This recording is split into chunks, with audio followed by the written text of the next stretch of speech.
The district of Yen is the smallest in Kedah. It holds the river Yen, which flows through the town.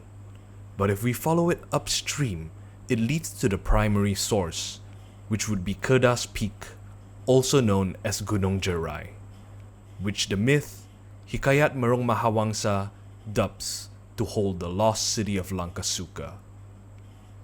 My name is Tan from Klang, and this is the center of Kedah.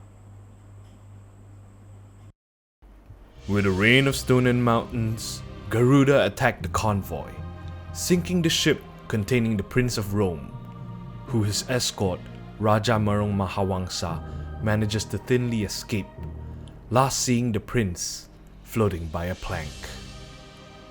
As Raja Merong Mahawangsa escapes this scene and consults the old man on the ship of their whereabouts, in which the old man replies, "Pulau besar yang hendak bersatu dengan daratan itu bernama Pulau Sering, pulau kecil itu bernama Pulau Jambol, dan daratnya sikitnya bernama Pulau Lada, tuanku," said the wise old sailor to Raja Merong Mahawangsa, who addresses the crew, "Jikalau demikian, singgahlah kita berlabuh di Tanjung Pulau itu," Merong Mahawangsa said as the ark voyaged to the island with the highest peak.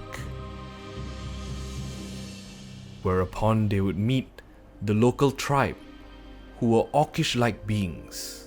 After a peaceful confrontation, they would bring him around, and as the king came upon good land, he was so eager to build a fort and a wall, and when the palace was completed, he named it Langkasuka. The kingdom of Langkasuka during the 7th century was a regular port of call from sea routes from China to India, and the kingdom is surrounded by walls to form a city with double gates, towers, and pavilions. A generation would pass as Sri Mahawangsa's heir would experience as the sea levels descend. Hence, the island which once held the highest peak of Kedah, initially named Pulau Lada, would become Gunong Jerai. But the story would not end there. The next generation would find new lands within the hinterlands and cross several hills and mountains as they traveled east, where they would come upon a great river, founding Pattani. Meanwhile, at Langkasuka, the king was said to be unsatisfied by not being near the river. Therefore, they built a fortress named Kota Ao downstream, where we would now know as Merbok or Muda River. And now we converge where myth meets history. We see traces of a fort on the bank of Merbok River, as well as a kingdom built on the bank of Pattani. These two locations share a connection. Previous texts that could be quoted from as early as Ptolemy and as recent as Marco Polo, implying that there was an existence of the trans-peninsular ship route that begins from Pattani and exits at Merbok River of Kedah. These facts point to the existence of prehistoric Langkasuka that welcomed traders all the way from the east as well as the west. Now let's look at the other part of the myth. The Holocene, which reclaimed land, came to the detriment of these civilizations as their access to the rivers were restricted. The evidence I found was quoted off the paper of T.T. Khoo of the University of Malaya. In his writing, the author quotes of historic papers as evidence, and even goes so far to compare oyster shells which were found on the mainland mountains or even sea caves.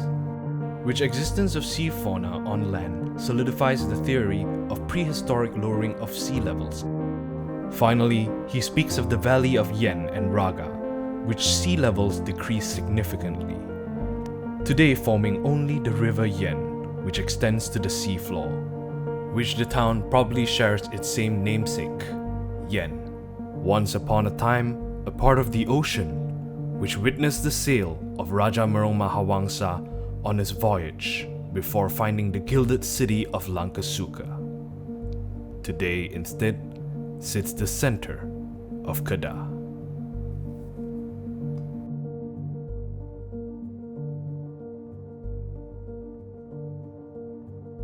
By the way, just a post note, to believe Hikayat Merong Mahawangsa and take it as fully fact is not what I'm saying, because reading up on this, I found more fact and evidence pointing of the kingdom of Langkasuka to be more towards the Bujang Valley side and other factors, because it is a legend at the end of the day, but it's sometimes dabbling in this kind of legends and myths that would lead to some great work like the one written by Khoo, which I thought was interesting to share. Thanks for watching.